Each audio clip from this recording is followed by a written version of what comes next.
High বন্ধুরা, welcome to my new mini blog.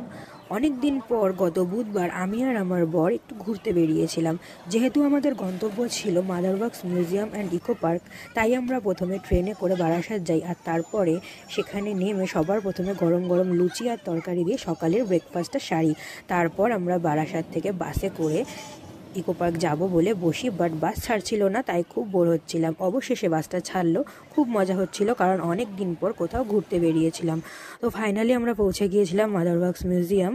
ওখানে গিয়ে আমরা দারুণ একটা শক পেয়েছিলাম, কারণ 250 টাকার টিকিট আমরা পেয়ে গিয়েছিলাম মাত্র 100 টাকায়। পরে জানতে পারি ফেস্টিভ্যাল অফার চলছিল, তাই আমরা সেটা 100 টাকায় পেয়ে গিয়েছিলাম। তো ওখানে গিয়ে আমরা সব নানান রকম পোজে সব ছবি তুলতে শুরু করে দিই।